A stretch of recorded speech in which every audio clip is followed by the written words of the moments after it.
uno de los principales temas que vemos los cirujanos, ¿no? Realmente todas las semanas, o sea, no hay semana en la que no veamos nosotros un abdomen agudo y que eso te genere, o sea, es bien fácil tener el abdomen agudo, pues que es la vesícula y que lo diagnosticas en 5 minutos y que lo mandas a hacer un eco y que lo operas. Eso acabo de parar una vesícula y eso, pues, digo, es satisfactorio, pero pues es algo ya más fácil. Pero siempre tenemos el caso, pues que no sabemos, que estamos batallando para el diagnóstico, que que es una caja de Pandora, ¿no? Y, o sea, hemos tenido pacientes perforados. Ahorita el abdomen agudo es algo muy, pues no sé, muy cambiante, ¿no? Con las edades, el abdomen agudo geriátrico, el abdomen agudo de la embarazada, y luego el abdomen agudo en pacientes inmunosuprimidos. Ahorita tenemos una serie de pacientes con COVID, o sea, el abdomen agudo con COVID fue un tema completamente diferente. Estamos por sacar un artículo llevamos 12 pacientes perforados con COVID, o sea, intubados con COVID y que ahora que hemos hecho resecciones intestinales y cosas y que se manifestaron como abdomen agudo. Entonces, realmente, pues es un tema que nunca nos deja de sorprender, pues. Les voy a compartir ahí mi pantalla. Pantalla.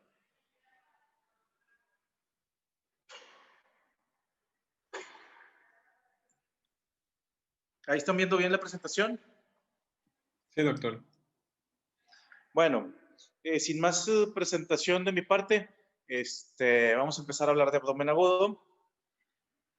La mayoría de los antecedentes históricos que tengamos ahí de abdomen agudo, hay, por ejemplo,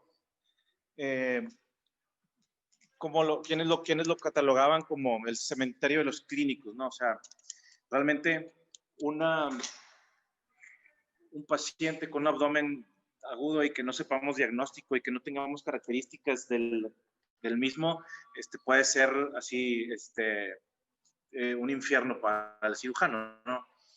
Y es una entidad caracterizada por dolor abdominal, grave compromiso del estado general, que comúnmente antes, así se estaba definido, llevaba al enfermo a la muerte. O sea, muchos de los pacientes con abdomen agudo en el pasado pues se morían. No había los medios para diagnosticarlo, los medios para resolverlo, el antibiótico, la antisepsia y todo. Entonces los pacientes se morían de demasiadas cosas, ¿no?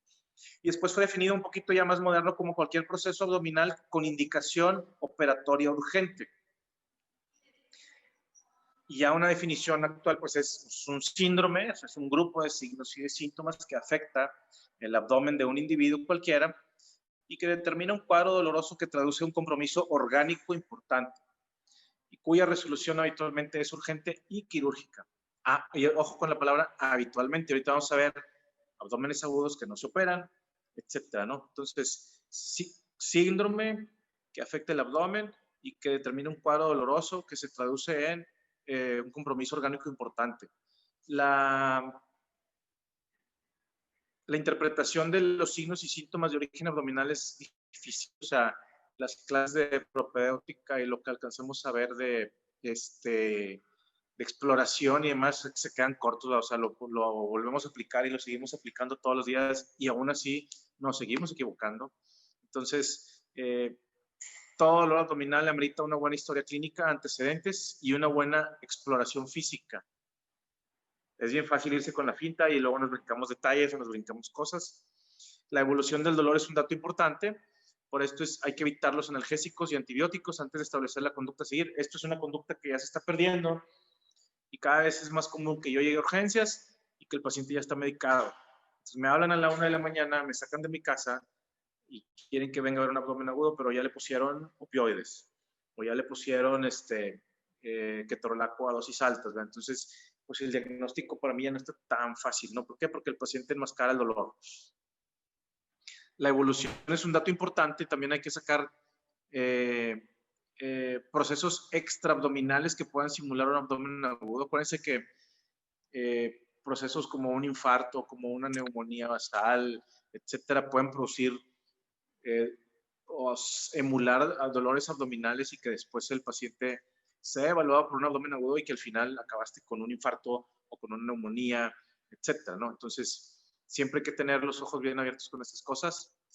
Y la que les decía hace rato, el abdomen agudo ahorita ya no siempre es quirúrgico. Hay algunas causas que pues, son de manejo médico y que también son, o sea, es un abdomen agudo y que es una emergencia iniciar el tratamiento, pero que al final se quedan sin cirugía. Para iniciar una exploración abdominal, pues es la división clásica lo podemos hacer en cuadrantes o en nonantes, como los prefieran ustedes. O sea, si ustedes prefieren la de cuadrantes superiores, derecho, izquierdo, inferiores, o la de los hipocondrios, epigastrio, etcétera, cualquiera de las dos es válida. Lo más importante es tratar de recordar esto, o sea, siempre que estamos explorando un abdomen estamos viendo esto, o sea, siempre tienes que ver, o sea, estarte imaginando lo que está abajo, lo que estás tocando, qué órgano está ahí, y es cuestión de práctica, ¿no? Acuérdense que, por ejemplo, ahí está el hígado, que ocupa mucho del abdomen, pero que el hígado, casi todo el hígado está por debajo de las costillas, ¿no? Entonces, realmente no tocamos casi hígado. Y luego mucho del estómago, por ejemplo, que ahí está también al frente, también está por abajo de las costillas. La mayoría de lo que tocamos, pues es de ahí por abajo, ¿no? Todo el intestino delgado, grueso, etcétera, ¿no? Y esto, pues, digo, retomando un poquito ahí sus bases. Acuérdense de su historia clínica. Cada signo o cada síntoma que encuentren, tendremos que sacar esto, ¿no? Pero principalmente a mí lo que me interesa es que me hagan a mí una buena semiología del dolor. O sea, que al momento que el paciente llega con dolor, a mí me digan exactamente esto, a las 4 A, las 3 Cs, área, o sea, hipocondrio, en mi abdomen derecho, o sea, con la definición que puedan y que quieran, pero que el paciente esté bien referido y que te digan, oye, tengo un paciente con dolor en el abdomen derecho, agravantes, no sé, a la ingesta de alimentos, a la posición en plan de cúbito supino, etcétera, ¿no? ¿Qué lo atenúa? Lo atenúa, no sé, la posición en cuclillas, o lo atenúa la posición fetal, se acompaña de náusea, fiebre, vómito, diarrea, etcétera, ¿no? Calidad, ¿a qué se refiere calidad del dolor? El tipo de dolor. Y ahí es donde entra un poquito las definiciones de dolor tipo cólico, dolor tipo transfictivo, dolor urente, un dolor continuo, un dolor intermitente, o sea, que empieces a hablar de calidades y luego cantidad, obviamente la intensidad del dolor. Ahorita se usan mucho escalas del 1 al 10, del 1 al 5, entonces del 1 al 10, ¿cuánto? Pues 10, bueno, ok, con dolor 10 de 10, de tipo cólico, ¿no? Y la cronología, ¿a qué hora empezó? ¿Cuántos días tiene? Yo siempre les pregunto, siempre que empiezan a hacer una exploración física abdominal, ustedes siempre tienen que preguntar si es la primera vez que la persona presenta esa molestia, ¿no? Porque es bien común que se nos pase el dato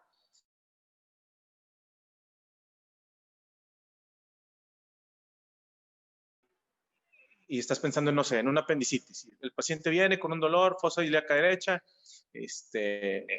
que tiene 12 horas que empezó. Pero si tú le preguntas al paciente, oiga, ¿ya ha presentado este dolor antes en su vida? Y si el paciente te dice que sí, luego sale que, es que me da, y ya habían internado por probable apendicitis hace 2 años y luego hace 5 años. Ya me pasó una vez con una paciente así y resultó ser una patología ovárica, ¿no? Entonces, siempre pregunten, ¿es la primera vez que presenta un dolor de este tipo? Sí, no. Y ya de ahí se van para atrás. Y la otra que siempre tienen que preguntar es si el paciente considera que el dolor se originó por algo. O sea, ¿tú le atribuyes la aparición del dolor a algo? No, pues que si comiste algo, te pegaste, hiciste un esfuerzo, eh, tomaste algún medicamento, hiciste un coraje. ¿Verdad? Hay gente que dice, es que hice coraje y me duele y la bilis. O sea, como sea que ellos lo manifiesten un poco, lo que ellos lo entiendan, pero tú le preguntas al paciente si él considera que el dolor se originó a raíz de alguna acción, pues, o de algo que él haya podido interferir. Y ahora sí, vamos a una exploración. Primero una inspección, vamos a ver si nuestro abdomen está distendido, si está globoso, el abdomen es excavado, acuérdense, el abdomen sí en batea, si está rígido, si se ve la contracción muscular, si se ven las asas intestinales por abajo de la pared, si hay alguna masa o prominencia, o sea, si a la pura inspección tú te paras al lado de la cama y ves ya una bola que sale, Si el paciente, obviamente, y muy importante, cicatrices operatorias, o sea, si el paciente tiene incisiones, o sea, hoy justo operábamos un paciente y le sacamos todos los antecedentes y a la hora de descubrir el abdomen y de operarlo, tenía incisiones que luego o sea, que no nos había dicho. Y ya después salió que, es que también me hicieron esto, es que también me hicieron esto. O sea, reexploran el abdomen y revisen las cicatrices y luego ya le preguntan, ¿y esta cicatriz de qué es? ¿Verdad? Porque muchas veces, por ejemplo, el paciente una cirugía plástica, a veces por pudor no la mencionan, a veces no la consideran una cirugía importante.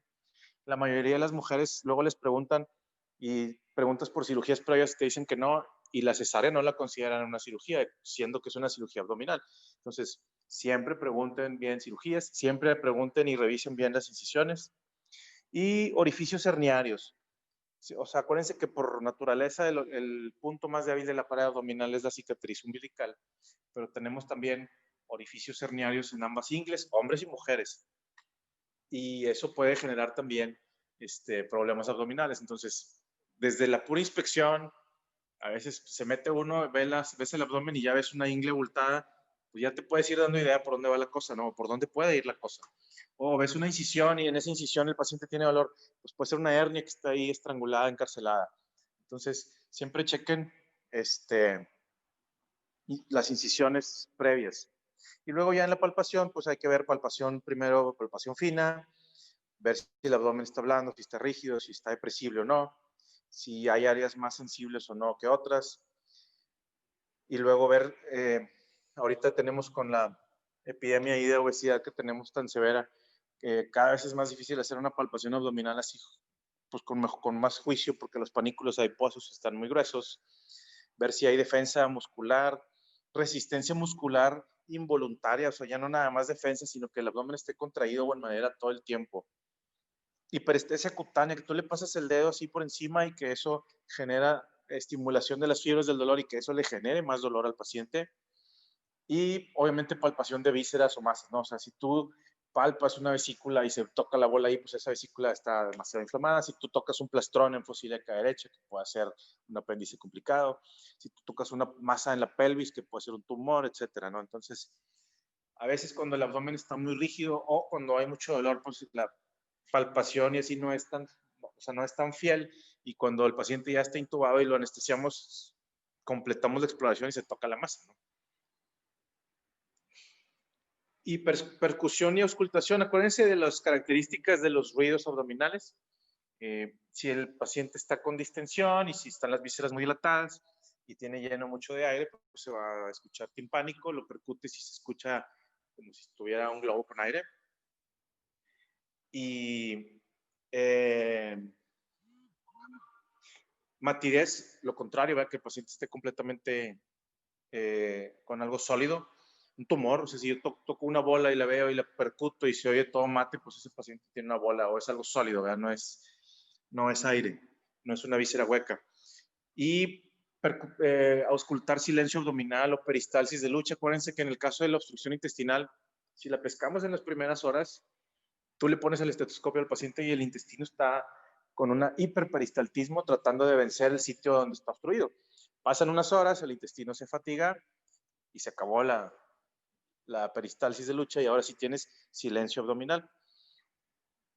Y los ruidos hidroaéreos, que son los borborismos, ¿no? Tú le pones el esteto y se oye ahí donde se está pasando y donde se oye como el líquido que brinca de una asa a otra y se oyen las burbujas, ¿no? Eso es muy característico en intestinos distendidos con mucho líquido, etcétera. A veces se oyen ruidos hidroaéreos. Estos son exámenes complementarios. Fíjense, las cosas con el tiempo como quiera cambian las reglas y por ejemplo, antes cuando yo empezaba a estudiar medicina, que ya tiene rato, nos pedían, o sea, la parte de la exploración física abdominal incluía por fuerza un tacto rectal. Entonces, imagínense que van a ustedes, no sé, a urgencias del Zambrano, tienen apendicitis y el cirujano te quiere hacer un tacto rectal, ¿verdad? Pues ni al caso. Entonces, no todos los abdómenes agudos ahorita requieren una exploración rectal. El examen ginecológico únicamente en casos en los que se requiera complementar la exploración abdominal por sospecha de una patología pélvica. La punción abdominal y el lavado peritoneal diagnóstico ya casi no se usan. O sea, yo tengo años que no hago una punción o un lavado peritoneal diagnóstico. Los últimos que hice los hice en Galeana porque hice mi servicio social de cirugía, los 4 meses que nos mandan a campo, y pues no había ultrasonido, no había nada, y pues lo poquito que podía hacer era punciones abdominales, ¿no? Lavado peritoneal. Pero fuera de eso ya no se usa. Y ahora sí, estas son bien importantes. La norma oficial mexicana para un abdomen agudo, o sea, las recomendaciones en un abdomen agudo es, antes nos exigían que pidiéramos simple de abdomen en 2 posiciones y tela de tórax en todos los pacientes, y ahorita ya no. Ya podemos obviar la radiografía. Si ustedes están en urgencias, si están recibiendo un paciente y lo van a referir a un cirujano, si ustedes ya tienen una sospecha diagnóstica, la idea de que se sepan este tema y que dominen el tema es que después de que lean la clase de apendicitis y colecistitis y pancreatitis, el momento que te llegue un paciente a urgencias, tú puedas decir, estoy casi seguro que es una colecistitis, déjame le hablo al doctor Leiva y le explico al paciente y me van a decir, pues tiene el dolor, el hipocondo derecho, tipo cólico, náusea, vómito, fiebre. Y entonces ustedes, ¿para qué le pides una simple de abdomen en 2 posiciones? No me sirve de nada, ¿no? O sea, si tú ya sospechas de una patología biliar, pues le tomas directamente, te vas a un eco. No vamos ahorita a dirigir todos los estudios porque pues eso corresponde a cada tema, pero a lo que voy es que tienen que, por ejemplo, si yo sospecho de una apendicitis, pues ¿para qué le tomo una simple de abdomen en 2 posiciones, verdad? Te vas al eco directo, eco abdomen inferior, ¿verdad? Vamos a buscar el apéndice. Si es pancreatitis, pues te vas a un TAC. Si es así, cada patología ya tiene, si es sospechas de un cólico ureteral por una piedra, te vas a un urotac. Y así te evitas llevar al paciente a estudios innecesarios, a radiación innecesaria y a, obviamente, cada estudio y cada radiografía, si el paciente tiene abdomen agudo y lo haces que se pare y que se siente y todo, pues es una molestia, ¿no? Y la radiografía de tórax también nos la exigían en todos los casos. La radiografía de tórax sirve para una cosa muy importante, que es ver el aire libre subdiafragmático. Acuérdense que si ustedes ponen una radiografía de tórax, creo que ahorita puse una en la foto, no me acuerdo. Si ustedes ponen una radiografía, tenemos la burbuja gástrica en el abdomen pegada al diafragma del lado izquierdo, pero del lado derecho tenemos el hígado. Y entonces entre el pulmón y el hígado, pues no puede haber ninguna estructura con aire. Y en el caso que veamos aire de ese lado, pues mi paciente está perforado, ¿no? Acabo de operar yo a una paciente con una úlcera gástrica perforada, 91 años o 92 años, y el diagnóstico se hizo con una radiografía tórax. O sea, la paciente tiene un abdomen agudo, difuso, el urgenciólogo no supo por dónde, entonces le toma las placas de abdomen y le toma una teletórax. Me hablan, me mandan la foto de la teletórax a 9 de la mañana, perforada, pues ya la pasé, o sea, no me interesaba saber más del diagnóstico, pues yo sé que está perforada y la tenemos que operar. Entonces ya no la metes a tomografías y más cosas porque ya no lo necesitas. Tienes un diagnóstico de cirugía inminente, ¿no? Entonces, acuérdense, las radiografías no son mandatorias.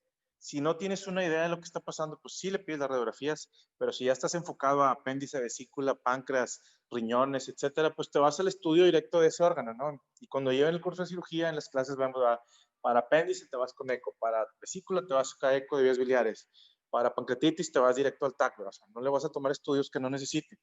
Estamos tratando de mejorar las políticas y de hacer costo efectiva la medicina, entonces no hacemos estudios para todos, todo. Entonces, el 7 y el 8 se los puse yo negritos porque es lo que más usamos actualmente. Eco en vesícula y apéndice, que son nuestras dos patologías quirúrgicas número 1 aquí en los hospitales de TecSalud. O sea, lo que más se opera por el servicio de cirugía general son vesículas, apéndices y hernias. Y las 3 se diagnostican con ultrasonido. Entonces, con eso tienes, ¿verdad? Y realmente la tomografía, pues ya te sirve como complemento en muchas cosas. Hay quienes se van para tomografía para todo. Ahorita vamos a ver al final un poquito del tema. Exámenes de laboratorio. Todos. Biometría, perfil bioquímico completo, PCR para ver inflamación, perfil hepático viene y electrolitos vienen adentro del perfil bioquímico completo. Amilasa y lipasa, ojo, amilasa y lipasa no vienen en el perfil bioquímico completo. Tienes que pedir la amilasa.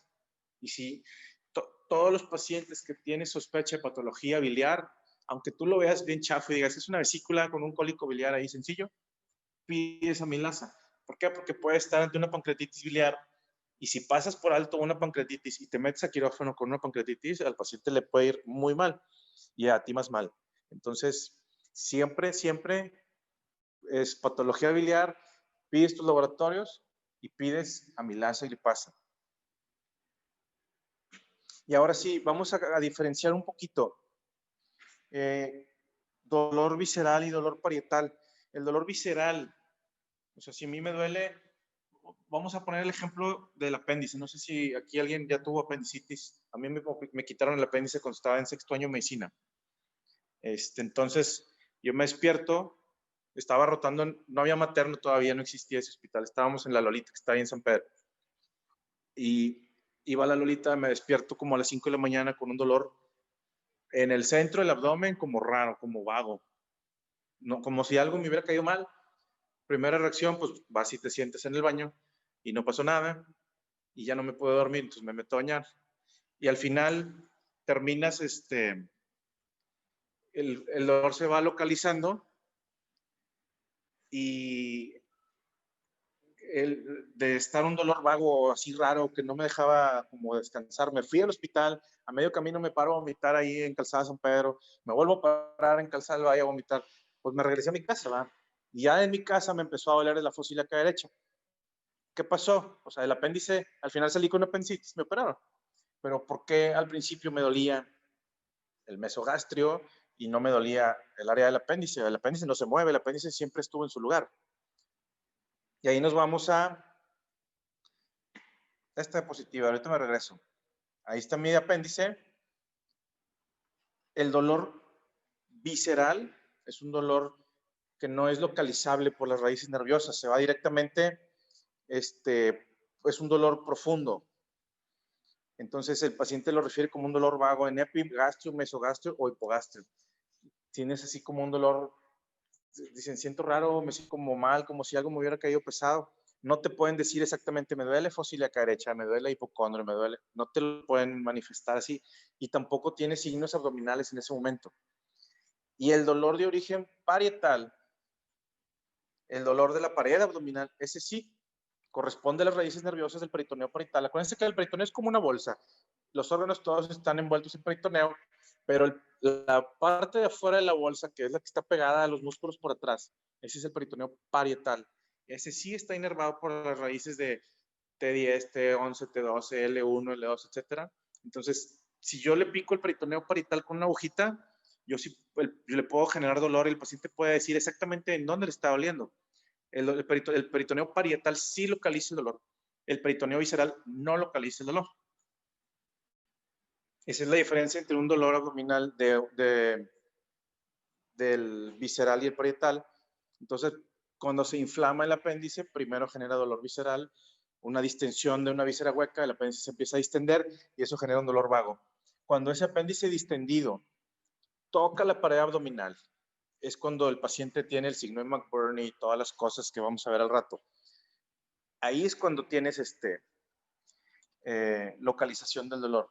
¿Qué pasa, por ejemplo, en el apéndice que está retrocecal, escondido detrás del colon y escondido en el retroperitoneo y que nunca toca el peritoneo parietal? Esos son los apéndices que batallamos mucho para diagnosticar y que se perforan a veces, porque nos tardamos en diagnosticarlo, porque el paciente se tarda en manifestar sus síntomas, ¿no? No es el paciente como yo fui paciente del libro, me dolía mesogastrio y luego migró a fosa ilíaca derecha y luego se elevaron los leucos y luego ya me pararon. Súper fácil. Pero si hubiera estado mi apéndice retrocecal y escondido, se inflama mi apéndice y yo nunca se hubiera migrado el dolor y nunca hubiera tenido signo de McBurney y me hubiera perforado en mi casa, ¿verdad? O en el hospital, no sé. Entonces, esa es la diferencia entre visceral y parietal. Aquí está el diagnóstico diferencial de abdomen agudo por localización de acuerdo a los órganos.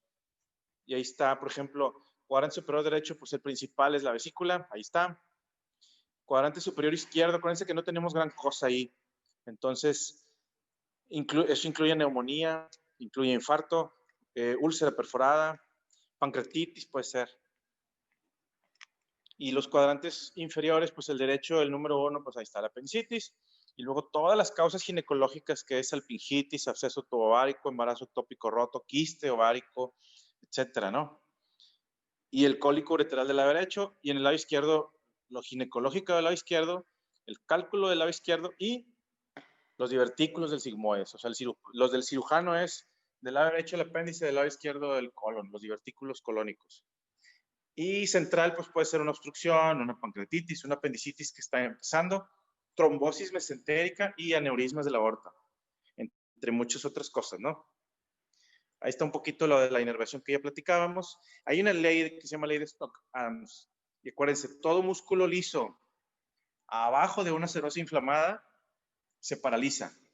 Y todo músculo estriado pegado a la serosa inflamada se contractura. Entonces, piensen en una apendicitis. El músculo liso del intestino delgado que está ahí pegado, o del colon que está pegado y demás, se paraliza. Entonces, el paciente tiene pobre peristalsis. ¿Por qué? Porque tienes inflamado el apéndice. Y todo el músculo estriado, o sea, que está cerca de ahí, está contracturado. Entonces, el paciente tiene rigidez abdominal del lado donde está el apéndice tocando el peritoneo parietal, ¿no? Entonces, todo el músculo liso abajo de la serosa se paraliza y el músculo estriado se contractura. Y eso es para apendicitis, pancreatitis, lo que quieran ponerle, ¿no?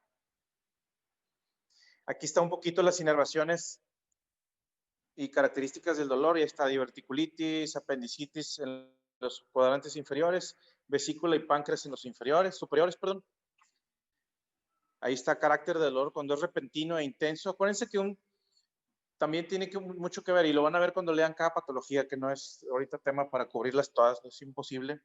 Pero, por ejemplo, un paciente que dice que el dolor fue de inicio súbito y tiene una hora que lo despertó el dolor y que es el peor dolor de su vida, que es apendicitis, pues no va a ser apendicitis, no. Acuérdense que la característica del dolor del apendicitis, pues es que es progresivo, que se van sintiendo más mal y que el dolor va aumentando. El dolor así repentino, por ejemplo, esta señora que fue úlcera perforada. La paciente estaba en su casa, de repente tiene el peor dolor de su vida, de repente llega a urgencias, le toman la placa y está perforada. Ese es un dolor intenso y repentino. Y, por ejemplo, cólico con retorcijones o intermitente. Ahí está, los más comunes, cólico biliar, cólico ureteral. Así de fácil.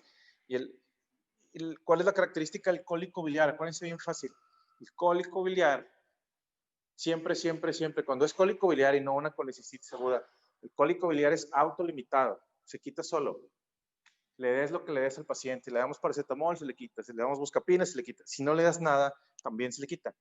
Si le das imanes, también se le quita, o si le das, no sé, trofología y se le quita. Entonces mucha gente luego dice, es que doctor, yo me controlé la vesícula con imanes todo el tiempo. Pues no, eran dolores autolimitados que se quitaban solos, que tú te ponías un imán. Y llegan de repente un día, doctor, ya no jalaron los imanes, ahora sí, opérame. Pues no, no es así, simplemente el dolor es autolimitado y ese es un dolor tipo cólico, ¿no? Y acuérdense que también existe el dolor referido, ¿no? El dolor referido puede ir acompañado de, o sea, el sitio de manifestación del dolor tiene relación con la inervación. Por ejemplo, en el ejemplo ese donde está el cólico renal ureteral, la piedra se atora en la mitad del uretero y el paciente viene con dolor en la ingle. Y si tú no tienes eso en cuenta y el paciente llega, tiene dolor en la ingle, tú nomás piensas en hernia inguinal y le haces un eco y no tiene hernia y lo mandas a su casa. Y nunca se te ocurrió que podía ser un dolor referido del uretero allá más arriba. Entonces, digo, siempre hay demasiadas, cada patología tiene al principio sus características, pero bueno, ya los irán viendo poco a poco cada una. Aquí hablando un poquito más igual de dolor referido, acuérdense que, por ejemplo, la pancreatitis puede dar dolor referido en hombro, en espalda, el dolor de tipo transfictivo. Casi siempre cuando las historias clínicas, caso clínico, examen, lo que sea, menciona dolor transfictivo, acuérdense que casi siempre es pancreatitis. Así de fácil. Y vamos a hablar un poquito ahora. ¿Hasta aquí alguna duda? ¿Vamos bien? ¿Todos bien? Sí, todo bien, doctor. Gracias. Bueno, vamos a hablar un poquito de signos clásicos abdominales. El principal es el doctor Jacob Moritz Bloomberg. En 1955 se murió. Él era el que describió el que nosotros conocemos como rebote, ¿no? El rebote es el signo de Bloomberg, que es presión, que luego desencadena. En la descripción original del signo de Bloomberg era presión de cuadrante inferior izquierdo, que desencadenaba dolor en el área del apéndice. Esa es la descripción así tal cual del doctor. Y luego el punto de McBurney, acuérdense que el punto de McBurney es, si yo me trazo una línea imaginaria entre el ombligo y la espina ilíaca anterosuperior y la divido en tercios, la unión del tercio medio con el tercio externo, ahí le plano y es el punto de McBurney. Ese es el punto descrito por el doctor Charles McBurney como punto de dolor apendicular, y ahí es donde hacemos la incisión cuando lo hacemos abierto. Y luego el signo de Roughing es compresión contralateral, compresión en fosa ilíaca derecha que produce dolor en fosa ilíaca izquierda y viceversa. El de Dunphy a mí me gusta mucho porque no lo tengo que tocar al paciente. Ahorita con esto de la sana distancia, pues mejor lo pones a toser. Si el paciente tose y le duele, es un Dunphy positivo.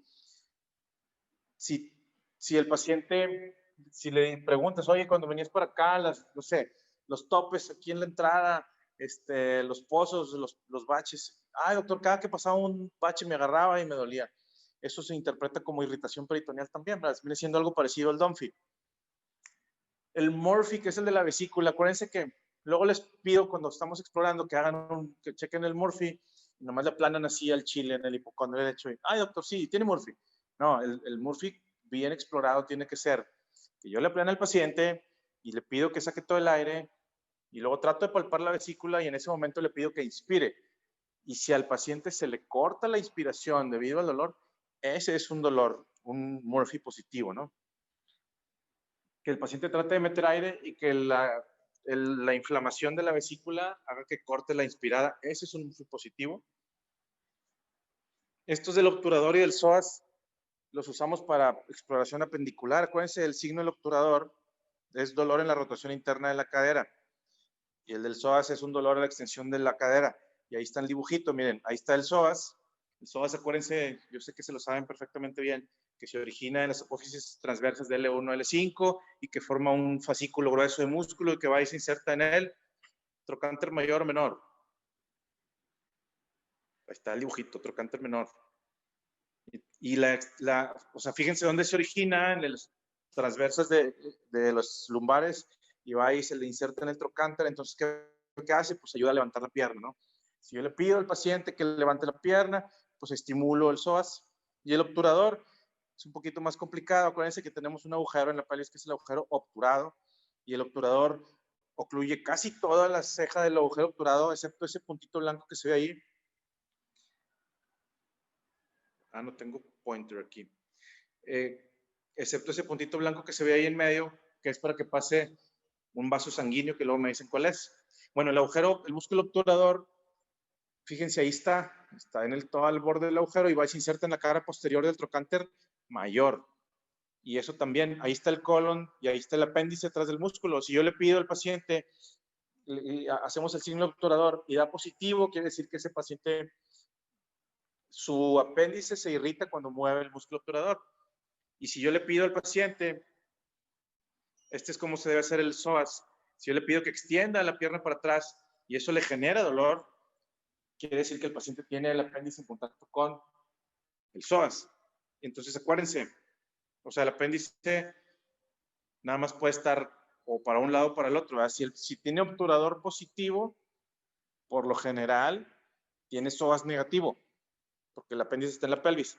Si tiene psoas positivo, que está acá retrocecal, pues tiene obturador positivo porque el apéndice no puede estar en los dos músculos al mismo tiempo, ¿verdad? Y me toca bien seguido ver las historias clínicas de los semis que ponen así, obturador positivo, psoas positivo, talopercusión positiva, Dunphy positivo, todos positivos. No es cierto, ¿verdad? O sea, ni los exploraron. Luego es una vergüenza que les pregunte, bueno, a ver, ¿cómo hiciste el signo del obturador? Ah, pues no sé. Entonces sí tienen que saber explorar, tienen que saber interpretar los signos.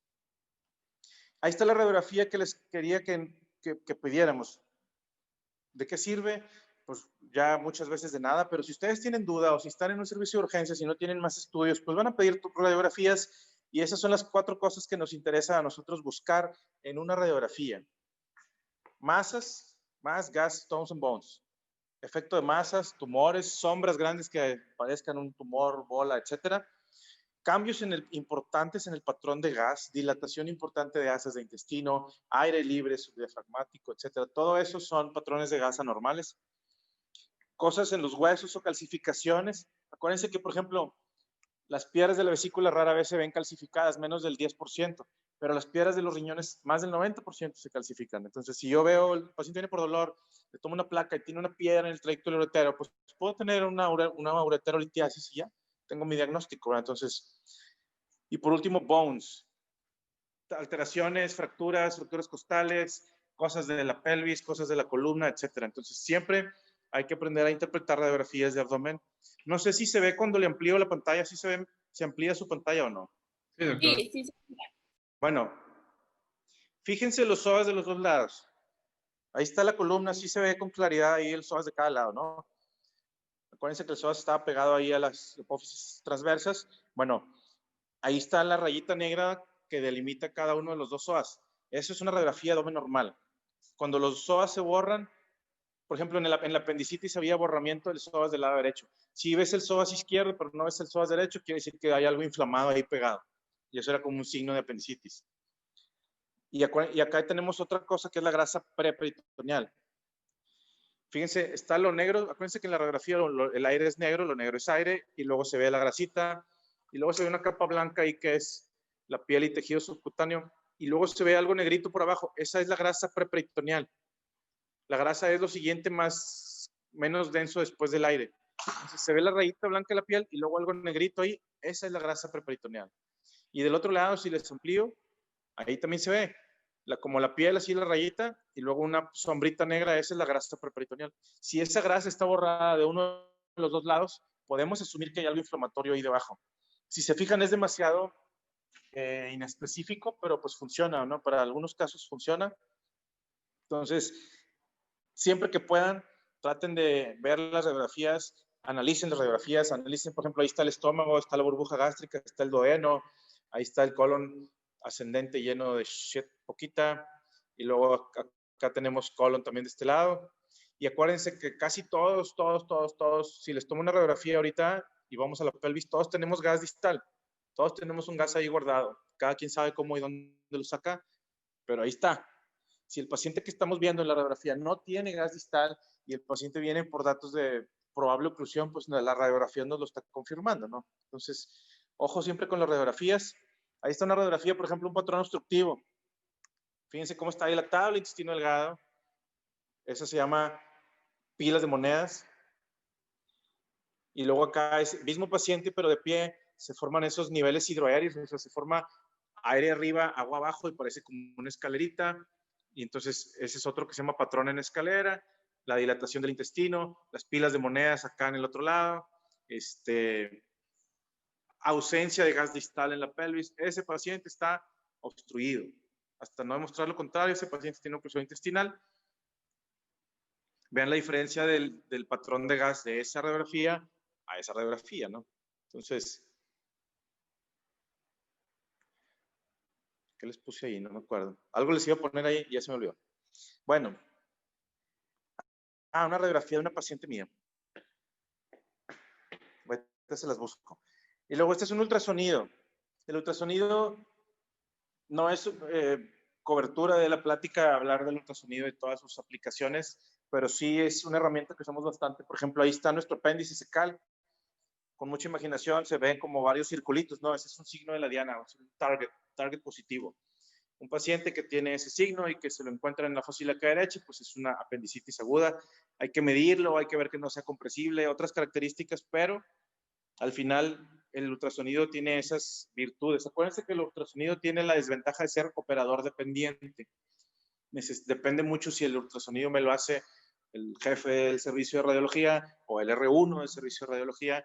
La experiencia con el transductor en cada uno de los individuos pues, es diferente, a diferencia de la tomografía. Aquí está mi tomografía. La tomografía yo pongo al paciente en la cama, le tomo la foto y yo veo la foto, yo veo lo mismo que el R1, que el jefe de radios, que todos. O sea, la foto la vemos todos. Por ejemplo, esa tomografía, acuérdense igual, siempre que vean estudios, está la tomografía, es que me sale bien cuadrito, ahí está. El aire es negro, ahí está, el aire, siempre acuérdense de afuera, el aire es negro, la grasa es un poquito menos negra. Y luego, fíjense, este paciente tiene contraste porque tiene los riñones ahí como más blanquitos. El hueso es lo más blanco que está ahí, que es la columna. Y luego ahí están los patrones, el intestino está dilatado, tiene un nivel hidroaéreo ahí, ¿verdad? Tienen agua y aire. Esa tomografía es algo parecido a las radiografías pasadas de la oclusión intestinal que vimos, ¿va? Y aquí, por ejemplo, igual, tomografía, aire negro, la grasita acá negra, el músculo blanquito, el hueso súper blanco. Y ese paciente tiene en fósil acá derecha esa rueda. Tiene una apendicitis aguda, ¿no? Le pusieron contraste, el contraste está adentro del intestino, pero ahí está la rueda donde el paciente le duele. La grasa, si se fijan, la grasa, vean de qué color es la grasa acá en las pompas, es negrita, ¿no? Bueno, la grasa que está alrededor del apéndice está como más grisecita, más clara, no está tan negra. Los radiólogos esto lo interpretan como cambios inflamatorios de la grasa y eso quiere decir que la víscera que está ahí, pues está inflamada, ¿no?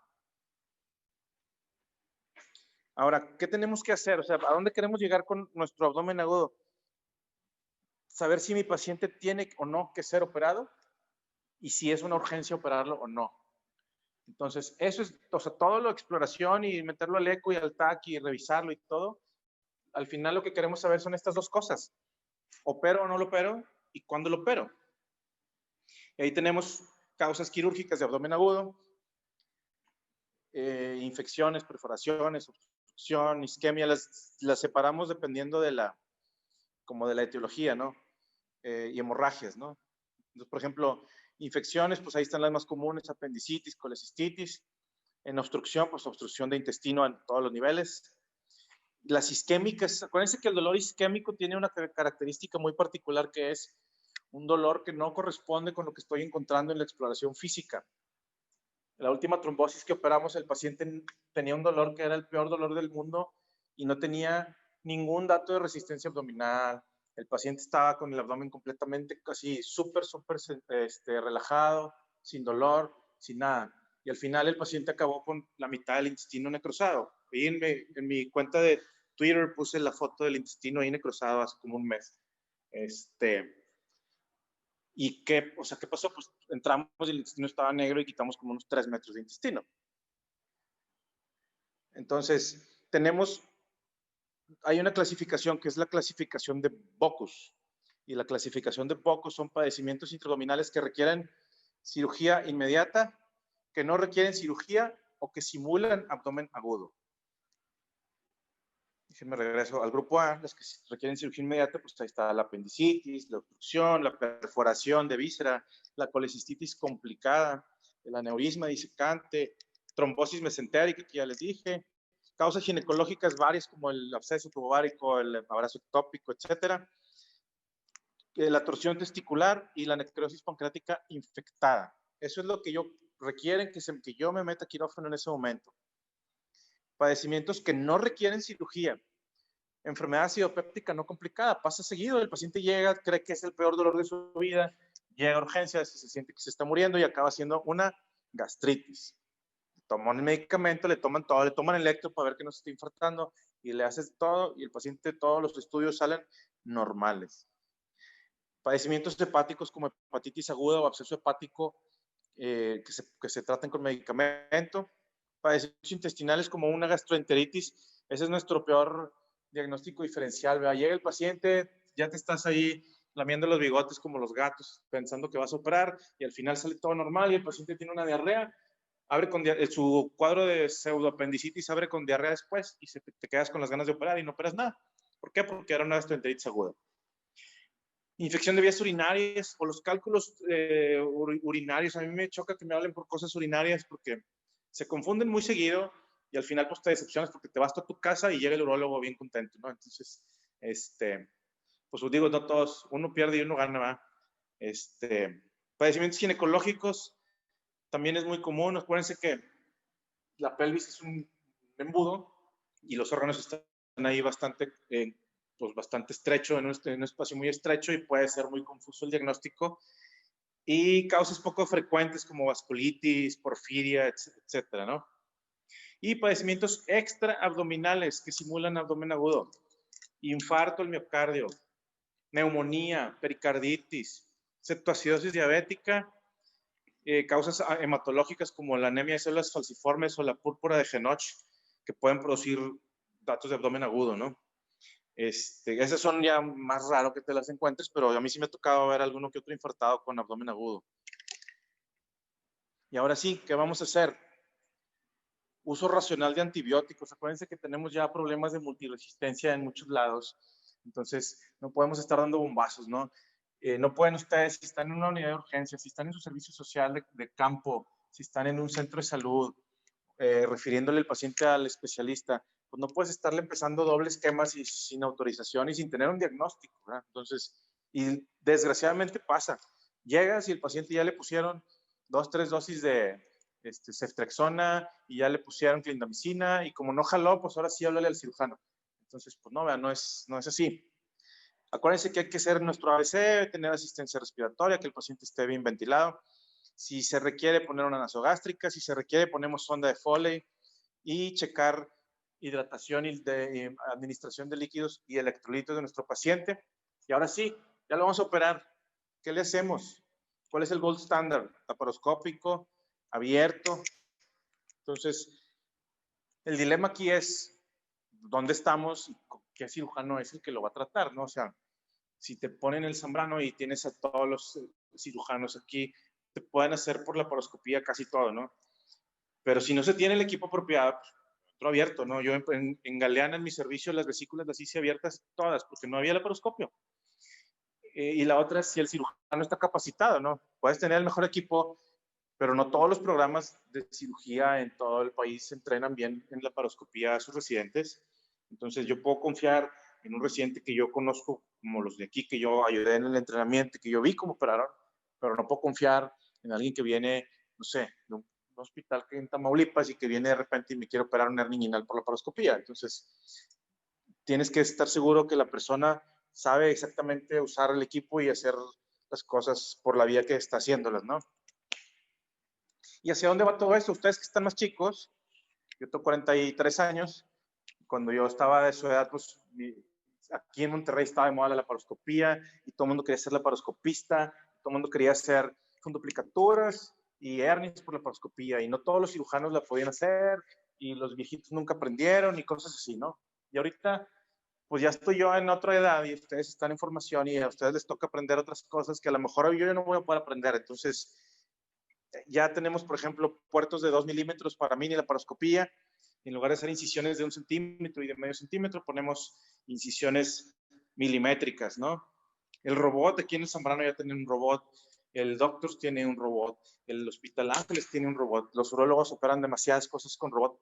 En cirugía general y para cosas agudas no está indicado todavía. Hay una área muy pequeña todavía en la que se puede usar, que es en la disección del mesorrecto para cáncer de colon, pero fuera de eso, el cirujano general, al menos ahorita con el costo que implica el robot, pues no tenemos necesidad de usarlo, ¿no? Yo empecé a hacer la capacitación para el Da Vinci aquí en TechSalud y luego pues nos dimos cuenta que, pues, que nunca lo íbamos a usar, ¿no? Entonces, pues ya lo dejé por un lado. A lo mejor en un futuro cambian las indicaciones y pues retomamos cosas, ¿no? ¿Qué ventajas tiene el robot? Pues que si yo doblo mi muñeca en la simuladora abajo, el robot dobla la muñeca. O sea, yo puedo hacer mucho más movimientos que con una pinza de laparoscopía normal, ¿no? Movimientos más finos, reduce el temblor y el error humano. O sea, también si yo estoy cansado, al final a veces la pinza está temblando y si yo estoy cansado con el robot no tiembla. Yo lo manipulo acá en una consola y en las manos del robot pues, no tiemblan, ¿no? La cirugía transanal endoscopic microsurgery, igual, con un lente y con instrumentos especiales y demás, se pone esa cosa por el recto y se quitan tumores que antes teníamos que hacer resecciones abdominoperineales y dejar al paciente sin ano, o sea, todo eso es, imagínense, todo eso y esos instrumentos son así, la única finalidad es preservar el esfínter, o sea, imagínense un tumor cerca del esfínter del ano, antes siempre costaba el esfínter y el paciente acababa con colostomía de por vida. Y una colostomía, pues es nefasto, a ningún paciente quiere una colostomía. Y ahorita se están haciendo demasiadas cirugías preservadoras de esfínteres debido a abordajes como este. Esta del single incision laparoscopic surgery, yo sí llegué a hacer varias cirugías por un solo puerto. En lugar de hacer 4 incisiones, hacemos una incisión y por ahí metimos todos los instrumentos. Y son instrumentos que se articulan adentro del abdomen del paciente, que está súper padre. Pero al final realmente el resultado pues, no era así tan bueno. Lo dejamos de hacer. Hay quienes hacen transvaginal laparoscopic surgery y sacan la vesícula por la vagina, por ejemplo. Ahí está un puerto y unas pinzas, por ahí meten una lente, instrumentos y por ahí te quitan la vesícula. Yo preferiría que me la quitaran por el abdomen que por ahí, pero bueno. Y luego hay una que se llama NOTES, Natural Orifice Transendoscopic Surgery, cirugía de orificios naturales. Por la boca se meten y luego te abren el estómago y luego salen con el endoscopio y quitan el apéndice, lo meten al estómago, te cierran la pared del estómago y al final te sacan la pieza por la boca. Todo para evitar incisiones en pared abdominal. Entonces, tiene sus, o sea, seguidores y vas a los congresos de cirugía y siempre hay pláticas de esto. Pero pues sí, o sea, son cosas, les dice un maestro mío que es como rascarse la nariz a través del zipper, ¿no? O sea, de la bragueta. O sea, pues si te vas a rascar la nariz, te picas la nariz y ya, ¿verdad? No te metes la mano por la bragueta y la subes. Entonces, es complicarse demasiado la existencia. Y así van a haber muchas cosas, ¿no? Por ejemplo, yo he visto, ahorita hay unos grupos de cirujanos que sacan la tiroides se saca por una incisión en cuello. Bueno, ellos se meten por la boca, separan el labio inferior de los dientes y por ahí disecan y se van hasta el cuello y por ahí te sacan la tiroides para no hacer incisiones en el cuello. Les pongo aquí a Marilyn Monroe. Ya nadie de ustedes conoció a Marilyn Monroe, pero bueno, esta sesión de fotos es la última sesión de fotos de Marilyn Monroe y en todas las fotos que salieron oficiales no se ve su incisión de la vesícula. Vean qué horrible le dejaron su incisión. O sea, en todas sale ahí, se tapa y sale con mantas y demás. Nunca se ve la incisión de su vesícula. Qué lástima que no nació en la época de la laparoscopía, porque pues hubieran quedado las cirugías muy bonitas, pero toda la vida, después de que se operó de su vesícula, se tuvo que esconder la incisión. Entonces, la pregunta es, ¿vale la pena el riesgo? Pues si es alguien que se dedica a eso, o si es alguien, una persona joven, etcétera, pues vale la pena a lo mejor hacerle menos incisiones o hacerlo lo menos invasivo posible. Pero si no, pues hay que siempre, acuérdense, siempre tenemos que poner riesgo-beneficio, ¿verdad? Y hay otra escala que es vida, función, estética. O sea, primero va la vida de por medio y luego que jalen las cosas y luego lo estético. Entonces, ya cuando estamos hablando de una perforada de úlcera gástrica, pues la estética y la función realmente no importan, ¿verdad? Lo que queremos es que no se muera. Entonces, no es lo mismo una apendicitis en una muchacha de 20 años que es modelo. Pues bueno, tratas de no dejarle ninguna incisión, ¿verdad? O sea, pero ahí hay que medir el riesgo uno por uno.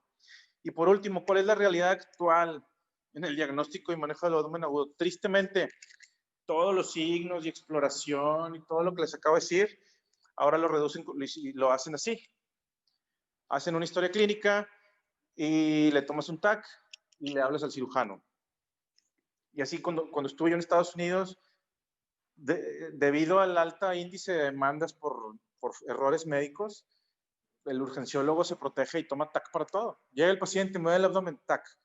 Ah, pues tiene una piedra. Ah, pues tiene apendicitis. Ah, pues tiene... Pero ni siquiera lo exploraron. O sea, ni siquiera hicieron el esfuerzo mental de ver y hacer la semiología de un dolor y hacer todo el análisis. Simplemente es abdomen agudo, TAC, a ver qué sigue. Y aquí, por ejemplo, yo opero pacientes de Isteleón en San José, bueno, ahorita en Zambrano porque el San José es COVID. Los urgenciólogos de Isteleón tienen esa línea, ¿verdad? Para que el paciente para que no se equivoquen y para que el paciente no le vaya mal, a todos los abdómenes agudos les toman TAC. Pues ya no tiene chiste, porque a mí me hablan y me dicen, doctor, tengo un paciente con una apendicitis por TAC. O sea, ya ni le pregunto si tiene rebote o no, ni nada. O sea, el diagnóstico ya está hecho, pues. Entonces, el problema es cuánto me cuesta. O sea, cuánto le cuesta a una institución tomarle TAC a todos los abdómenes agudos. O sea, cuántos abdómenes agudos negativos tenemos con TAC. O sea, cuántos TACs normales estamos tomando. Y estamos rodeando al paciente y estamos haciendo que se gaste el equipo, etcétera, ¿no? Entonces, no es la solución. Muy probablemente para allá vayamos en algún futuro por necesidades legales y médico-legales, pero pues no es lo ideal tampoco. Y ustedes que están en formación, pues tienen que acordarse de toda la parte del arte, ¿no? De hacer el diagnóstico y de hacer una exploración completa y de no irse con el primer diagnóstico que luego lo vieron y completar su análisis mental, ¿no? Y ya los dejo con esta última que se llama The Thinking Surgeon. El autor es cirujano. Tiene muy buenos libros. Les recomiendo, busquen ahí en Amazon o en Kindle o en alguna cosa a Dan Shane. Tiene un tiene un libro de urgencias abdominales bastante bueno, como muy fuera de lo convencional, no es así el típico libro de texto, no, te lo narra muy bien y te lo narra muy práctico. A los que les guste cirugía, busquen a Dan Shine y busquen sus libros, está bastante bueno. Alguna vez yo lo conocí en un congreso, muy amable el doctor, y estaba firmándonos ahí los libros, pero luego me lo robaron. Entonces, si alguien encuentra un libro de Dan Shine robado, firmado, es mío. ¿Dudas? Doctor, le quería preguntar si nos podría pasar la bibliografía de la clasificación de Bocuse, por favor. Si les puedo pasar la bibliografía. Sí, por favor. Déjame ver. Sí, digo, seguramente ahí los tengo artículos y demás. Les puedo pasar la presentación como quiera ahí al grupo y ya ustedes, para que la revisen. Y tengo un par de artículos en donde me basé casi todo la presentación. Se los mando también ahí pues no sé, al correo del grupo o a la página del grupo. ¿Qué más?